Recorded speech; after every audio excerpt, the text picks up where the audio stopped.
प्रिय दर्शकों, जय श्री कृष्णा, राधे राधे। सभी साथियों का हमारे YouTube चैनल प्राचीन ज्ञान सागर में आपका बहुत बहुत स्वागत है। साथियों, आज हम आपके लिए एक और नया प्रसंग लेकर आए हैं, जिसमें हम पराक्रमी वीर योद्धा अर्जुन के वध से संबंधित कुछ तथ्य आपको बताने का प्रयास करेंगे। कहानी को विस्तार से जानने के लिए वीडियो को पूरा व अंत तक जरूर देखें। साथ ही हमारे चैनल प्राचीन ज्ञान सागर को सब्सक्राइब भी जरूर करें।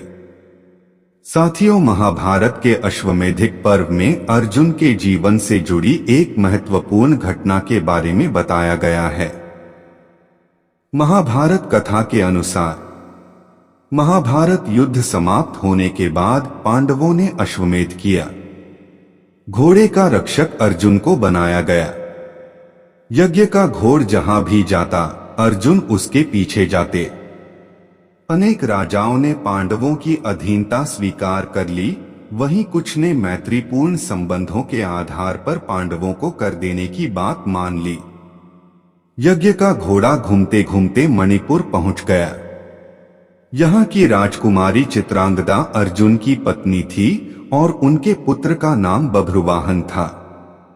बभ्रुवाहन ही उस समय मणिपुर का राजा था।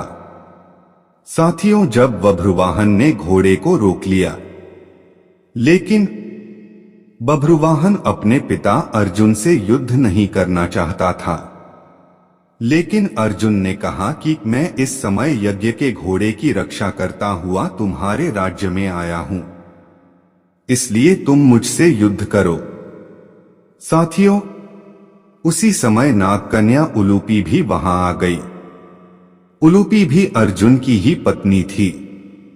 उलूपी ने भी बभ्रुवाहन को अर्जुन के साथ युद्ध करने के लिए उकसाया। धीरे धीरे अर्जुन और बभ्रुवाहन में भयंकर युद्ध होने लगा। बभ्रुवाहन उस समय युवक ही था। अपने बाल स्वभाव के कारण बिना परिणाम पर विचार कर उसने एक तीखा बाण अर्जुन पर छोड़ दिया। उस बाण की चोट से अर्जुन बेहोश होकर धरती पर गिर पड़े। तभी वहां बभ्रुवाहन की माता चित्रांगदा भी आ गई। चित्रांगदा ने देखा कि अर्जुन के शरीर में जीवित होने के कोई लक्षण नहीं दिख रहे थे। साथियों, अपने पति को मृत अवस्था में देखकर वह फूट फूट कर रोने लगी। साथियों, अर्जुन की मृत्यु से दुखी होकर चित्रांगदा और बभ्रुवाहन दोनों ही आमरण उपवास पर बैठ गए। तब नागकन्या उलूपी ने संजीवन मणि बभ्रुवाहन को देकर कहा कि यह मणि अपने पिता अर्जुन की छाती पर रख दो। बभ्रुवाहन ने ऐसा ही किया। वह मणि छाती पर रखते ही अर्जुन जीवित हो उठे। अर्जुन द्वारा पूछने पर उलूपी ने बताया कि यह मेरी ही मोहिनी माया थी। साथियों, उलूपी ने बताया कि छल पूर्वक भीष्म का वध करने के कारण वसु, एक प्रकार के देवता, आपको श्राप देना चाहते थे। मैंने यह बात अपने पिता को बताई। उन्होंने वसुओं के पास जाकर ऐसा न करने की प्रार्थना की। तब वसुओं ने कहा कि मणिपुर का राजा बभ्रुवाहन अर्जुन का पुत्र है। यदि वह अपने पिता का वध कर दे तो अर्जुन को अपने पाप से छुटकारा मिल जाएगा। वसुओं के श्राप से बचाने के लिए ही मैंने यह मोहिनी माया दिखलाई थी। इस प्रकार पूरी बात जानकर अर्जुन, बभ्रुवाहन और चित्रांगदा भी प्रसन्न हो गए। साथियों, इसके पश्चात अर्जुन ने पुत्र बभ्रुवाहन को अश्वमेध यज्ञ में आने का निमंत्रण दिया और पुनः अपनी यात्रा पर चल दिए। साथियों, इस प्रकार अर्जुन अन्य देशों के राजाओं को पराजित करते हुए पुनः हस्तिनापुर लौट आए। अर्जुन के आने की खबर सुनकर युधिष्ठिर एवं श्री कृष्ण बहुत प्रसन्न हुए। तय समय पर उचित स्थान देखकर यज्ञ के लिए भूमि का चयन किया गया।